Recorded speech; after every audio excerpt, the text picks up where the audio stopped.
आप सभी का It's बीएमसी 3 में o'clock. स्वागत है।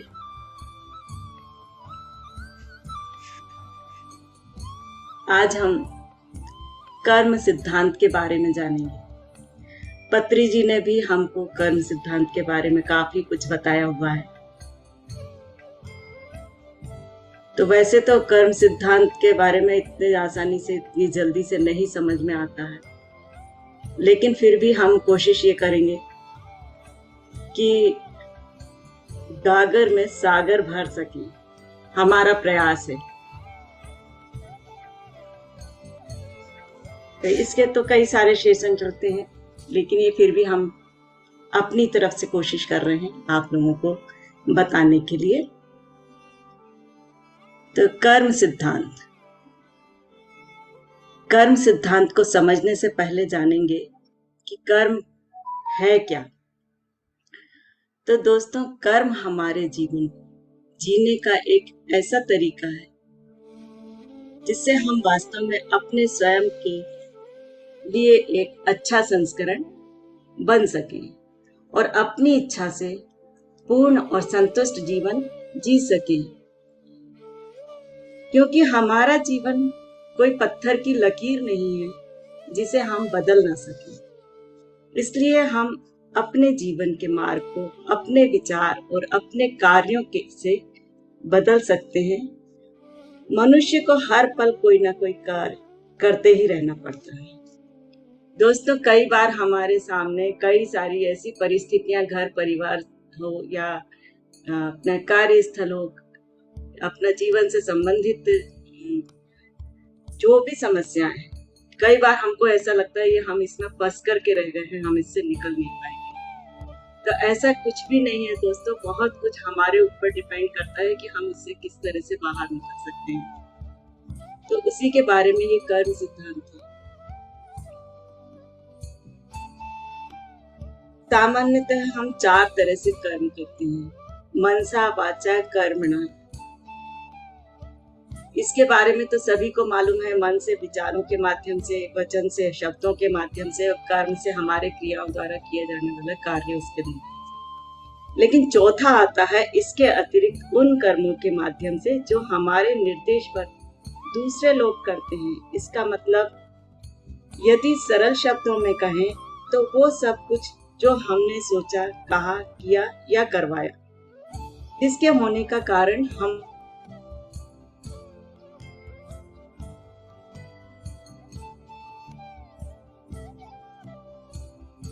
जो कुछ है वो सब ऊर्जा के द्वारा ही रूपांतरित होता है, जिसमें हमारे विचार और भावनाएं भी शामिल हैं। तो फ्रेंड्स, हम अगर अपने नौकरों से कहकर के या अपने मेट्स वगैरह से कहकर भी कोई काम करवाते हैं और कोई इस तरह का अगर नकारात्मक, कई लोग जो है आसपास का कुछ भी सामान उठाने के लाने को बोल देते हैं मेट को, तो मेट तो आपका सुन रही है ना, लेकिन उसका असर अगर मान लो गलत कर्म है तो उसका प्रभाव भी आपके ऊपर ही पड़ेगा। या अधिकारी है, अगर कोई अधिकारी उसको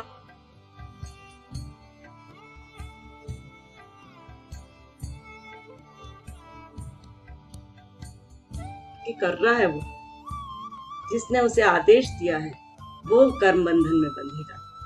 तो जब हम इस ऊर्जा को ब्रह्मांड में छोड़ते हैं तो ये किसी ना किसी रूप में हमारे पास लौट कर आएगी। अगर सकारात्मक ऊर्जा ब्रह्मांड में छोड़ी तो उसके परिणाम भी सकारात्मक और अच्छे रहेंगे, और नकारात्मक ऊर्जा छोड़िए तो उसके परिणाम भी नकारात्मक और गलत ही होंगे। इसलिए कोई भी कर्म करते समय हमेशा जागरूक रहे। तो कर्म का पहला सिद्धांत आता है जैसा करोगे वैसा भरोगे, या ये कह लीजिए जैसी करनी वैसी भरनी, बोलचाल की भाषा में अधिकतर लोग बोलते हैं। तो इस सिद्धांत का सीधा सीधा मतलब है, यदि आप दूसरों को खुशियां, आनंद देंगे तो दूसरे भी आपको खुशी और आनंद देंगे। अर्थात जो आप दूसरों को देंगे वही आपको वापस मिलेगा। उदाहरण के तौर पर, यदि गेंद ऊपर की ओर फेंकते हैं तो वापस वो आपकी ओर ही आएगी। यानी जो भी ब्रह्मांड को आपने दिया है वही लौटकर वापस आया। दोस्तों, कई बार हमारे साथ बुरा होता है तो हम ये सोचते हैं कि हमारे साथ बुरा क्यों हो रहा है, जबकि हमने किसी के साथ कोई बुरा व्यवहार भी नहीं किया। तो हो सकता है हमारे पुराने या अतीत के किए हुए किसी बुरे कर्म का परिणाम हो सकता है, जिसे हम भूल चुके हैं। यहाँ पर यह बात भी है कि अगर हम किसी के साथ अच्छा व्यवहार करते हैं या किसी के साथ बुरा व्यवहार करते हैं, जरूरी नहीं है कि जिसके साथ किया है उसी से हमको मिलेगा, वो हमारे को किसी के भी साथ मिल सकता है। इसका हमेशा ध्यान रखना है। तो कर्म का दूसरा सिद्धांत आता है, जैसा विचार करोगे वैसे बन जाओगे। तो दोस्तों, सोचना और विचार करना भी एक कर्म है। भगवान बुद्ध कहते हैं कि आप वैसे नहीं हैं जैसा आप बोलते हैं, बल्कि आप वैसे हैं जैसा आप सोचते हैं। अगर आप नकारात्मक सोचेंगे तो आप नकारात्मक होते जाएंगे। इसके उलट यदि आप सकारात्मक हुए तो आपके साथ अच्छा ही अच्छा होगा और सदैव आप प्रसन्न रहेंगे। जैसे कि अगर आप स्वयं मान लेंगे कि आप अमीर हैं, सफल हैं, तो आप सफल और अमीर कैसे होंगे? क्योंकि इस चीज के लिए हमें मानना पड़ेगा। क्योंकि आप तो मान के बैठे हैं ना कि आप अमीर नहीं हैं, आप सफल नहीं हैं। क्योंकि यदि हम बार बार ये सोचेंगे कि मैं गरीब हूँ, निराश हूँ, तो ब्रह्मांड आपको वही देगा, निराशा और गरीबी। क्योंकि ब्रह्मांड ये मान बैठता है कि आप इसी में रहना ज्यादा पसंद करते हैं, इसीलिए तो बार बार उसी ऊर्जा को अपनी ओर अट्रैक्ट कर रहे हैं। तो जो सोचोगे आपके साथ वही होगा। तो हमेशा ध्यान रखिए कि आपको सोचना क्या है। कर्म का तीसरा सिद्धांत आता है, आपको अपना जीवन स्वयं बनाना। दोस्तों, आपको लगता है जो भी आपके जीवन में हो रहा है वह आपके भाग्य में लिखा है, तो आप गलत हैं। इसके लिए आपको कर्म का दूसरा सिद्धांत समझने की आवश्यकता है। जो अभी हमने कर्म का दूसरा सिद्धांत समझा है, उसको एक बार फिर समझना है। अगर आप भाग्य के नाम से बोलते हैं कि हमारे भाग्य में ऐसा होगा, क्योंकि कुछ भी जो होता है वो आपकी सोच से ही हो रहा है। तो भाग्य कहाँ से आ गया बीच में? दोस्तों, भाग्य की बात हम तब करते हैं जब हम जीवन में सफल नहीं हो पाते हैं या जीवन में हम जो चाहते हैं वह नहीं मिलता। तो दोस्तों, यहाँ ऐसा हो सकता है कि हमारे किसी पुराने कर्म या सोच के कारण वो चीज हमें नहीं मिल पा रही है जो हम चाहते हैं। तो हमने कहीं ना कहीं ब्रह्मांड में वो ऊर्जा छोड़ी है जो हमको लौट करके मिल रही है। इस कारण हम सफल नहीं हो पा रहे हैं। तो अगर हमें सफल होना है तो हमारे को अपनी सोच बदलनी है। कर्म का चौथा सिद्धांत आता है, अपने ऊपर कंट्रोल करना और अपने आप में बदलाव लाना, सीखना। दोस्तों, आप दूसरों को भले ही भला बुरा कह दें, लेकिन इससे फर्क नहीं पड़ता, क्योंकि दूसरा आपके लिए नहीं बदलेगा। दोस्तों, समय और परिस्थिति के हिसाब से आपको भी बदलना होगा। हर घटना और हर परिस्थिति की जिम्मेदारी आपको स्वयं ही लेनी होगी। जैसे किसी व्यक्ति पर आपको किसी कारण से गुस्सा आ गया और आप बोलते हैं कि उसने हमें गुस्सा दिला दिया, लेकिन यह सही नहीं है। उसने अपनी बात अपने ढंग से आपसे कही और यह आपके ऊपर है कि उसको आपको किस तरह से रिएक्ट करना है। तो हमेशा अपनी चाबी, अपने व्यवहार की चाबी अपने पास रखिए। किसी दूसरे को मत दीजिए कि उसके कारण मेरे साथ ऐसा हुआ, उसने ऐसा किया इसलिए मेरे साथ ऐसा हुआ। किसी के कारण किसी के साथ कुछ भी नहीं होता। जो भी होता है वो उसके स्वयं के कारण ही होता है। तो हमेशा इस बात का ध्यान रखिए। अगर जब इस बात का ध्यान रखेंगे तो हम बहुत सी समस्याओं से बच जाएंगे। कर्म का पांचवा सिद्धांत आता है, दुनिया की छोटी से छोटी और बड़ी से बड़ी चीजों से आपका संबंध है।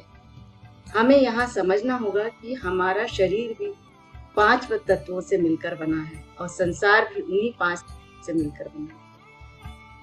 हम देखें कि चांद पृथ्वी से अलग दिखता है, लेकिन पूर्णिमा की रात को समुद्र में ज्वार भाटा चांद के कारण ही आता है। तो हमें समझना चाहिए कि हम दुखी होते हैं तो हमारे आसपास पशु पक्षी पेड़ पौधे पर भी इसका प्रभाव पड़ता है। अगर आपने कभी ये महसूस नहीं किया हो तो आप इसको महसूस करिए जब आप उत्साहित होंगे, खुशियों से भरे होंगे। घर के आंगन में जाइए, पेड़ पौधों के पास जाइए, आपको हर जगह आपको केवल खुशी ही नजर आएगी। आपको ऐसा लगेगा जैसे पेड़ पत्ते भी खुशियों के कारण झूम रहे हैं। उसी को अगर आप उल्टा किसी दिन उदास होकर के आप जाइए तो आपको यह महसूस होगा कि आसपास की सभी चीजें जो है उदास हैं। तो हमेशा हम ध्यान रखना है कि केवल उदास होने का कि हम अकेले उदास नहीं होते, हम अपने आसपास के वातावरण को भी उदास करते। तो हमेशा खुश रहना है। कर्म का छठवां सिद्धांत है आपका जीवन वर्तमान में है। दोस्तों, आज व्यक्ति या तो भूतकाल की गई हुई गलतियों से हताश है या भविष्य की चिंता में उलझा हुआ है, इसलिए वो वर्तमान में खुश नहीं रह पाता। हमारा वर्तमान ही भविष्य का निर्माण करता है, इसलिए हमेशा वर्तमान में पूरे आनंद और उत्साह के साथ रहना चाहिए। कर्म का सातवां सिद्धांत आता है। इस सिद्धांत के अनुसार ब्रह्मांड कोई भी चीज या कोई भी बात तब तक आपके साथ करता है जब तक उससे आप कुछ अनुभव नहीं कर लेते या कुछ सीख नहीं लेते। जैसे कि एक बच्चा अगली कक्षा में तब तक नहीं जा सकता जब तक कि वह सब कुछ सीख कर परीक्षा में पास नहीं हो जाता। इस तरह अगर हमारे साथ कोई घटना या परिस्थिति हमारे सामने आती है और बार बार वही परिस्थिति आ रही है और हम सोचते हैं हमारे साथ ऐसा क्यों हो रहा है, तो दोस्तों कर्म के इस सिद्धांत को समझना है कि हमारे सामने जो परिस्थिति आ रही है वो हमें कुछ ना कुछ सिखाने के लिए आ रही है। उदाहरण के लिए, अगर किसी व्यक्ति को कोई बीमारी आई तो वो कहता है ये हमारे कर्मों का फल है। लेकिन इस सिद्धांत के पीछे, इस बीमारी के पीछे कई दूसरे कारण भी हो सकते, केवल कर्म ही नहीं। हो सकता है आपका खान पान अच्छा ना हो सकता है आपने शरीर की सही देखभाल नहीं की, पौष्टिक आहार नहीं लिया। तो केवल कर्म को ही दोष नहीं देना चाहिए, यहाँ पर हमारे और दूसरे कारण भी होते हैं जिसकी वजह से बीमार पड़ते हैं। इसके अलावा कई कारण हमारे सामने आते हैं। जैसे मान लो कोई व्यक्ति है आपके सामने आया जो बीमार है और उसकी आपने परवाह नहीं करी। आपने कहा, सोचा हमें क्या करना है, हमें क्या फर्क पड़ता, वो बीमार है तो है। लेकिन यहाँ पर हम अगर ऐसा सोचते हैं तो हम कर्मों को इकट्ठा करते हैं और ये कर्म कई बार जन्मों जन्मों तक चलते हैं, जब तक हम सीख नहीं लेते कि हमें दूसरों की परवाह करना है, दूसरों की मदद करना। दोस्तों, कई बार हमारे जीवन में कोई ऐसा व्यक्ति चुनौती बनकर सामने खड़ा हो जाता है जिसका व्यवहार दूसरों के साथ तो बहुत अच्छा होता है और हमारे साथ बिल्कुल उल्टा, अलग। तो इसका कारण क्या है? इसका कारण हमारे कर्म हो सकते हैं जो हमने कभी उसको दिए हैं। दोस्तों, इसका कारण यह भी हो सकता है कि हमने किसी पूर्व जन्म में यही व्यवहार उसके साथ किया जो वो आज हमारे साथ कर रहा है। अगर हम वही व्यवहार फिर से उसके साथ करते हैं तो हम पुनः कर्म में बनते हैं। अगर हमसे, चाहे हमारे आसपास का व्यक्ति हो या घर परिवार का हो, रिश्तेदार है, कई बार हमारा दिल दुखाने वाला काम करता है और हम दुखी हो जाते हैं, तो वहां हमको इस बात को समझना है कि हम इनसे कर्म बंधन में बंधे हुए हैं, इसलिए हम इनके सामने आए। यहाँ हमको कर्मों को बैलेंस करना है, कर्मों को और अधिक नहीं बढ़ाना है फिर से वही सब बातें सोचकर या फिर से वही सब कर्म करके। क्योंकि कर्म जब आगे बढ़ते हैं तो जो पिछले जन्मों का अभी हम इस समय भोग रहे हैं वो ही जन्म, वही कर्म फिर से बांध के हम अगले जन्मों तक लेकर के जाएंगे। तो हमेशा इस बात का ध्यान रखना है, कभी कोई ऐसा व्यक्ति आता है तो उसे ब्लेस्ड करना है और उसके साथ अच्छा व्यवहार ही करना, चाहे वो कितना ही नकारात्मक व्यवहार हमारे साथ क्यों ना करे, हमेशा उसके प्रति सकारात्मक व्यवहार ही करना है। हमें यहाँ जानना चाहिए कि हमारे जीवन में जो भी घटनाएं या परिस्थिति आती है वह कुछ ना कुछ सिखाने आती हैं। हो सकता है वो जो अभी इस समय हमारे साथ व्यवहार हो रहा है वो हमें करुणा सिखाने आया हूँ, सेवा सिखाने आया हूँ, दया आदि का सबक सिखाने के लिए आया हूँ। तो ये सब जानते हुए हम अपनी ऊर्जा को बैलेंस कर सकते हैं और कर्म बंधन को आगे नहीं ले जाते। अतः कर्म को बोझ न समझें, सजा भी न समझें। ध्यान हमेशा अपने वर्तमान कर्मों पर रखें, क्योंकि ज्ञान की अग्नि द्वारा कर्म जलते हैं। तो ज्ञान और आत्मज्ञान के द्वारा कर्मों को जलाना है और अपनी चेतना की वृद्धि करना है। इसमें ध्यान हमारी बहुत अधिक सहायता करता है। अतः ध्यान करें और ध्यान करवाएं और हमारे पितामह पत्री जी द्वारा बताए गए मार्ग पर आगे चलें। तो थैंक यू सर।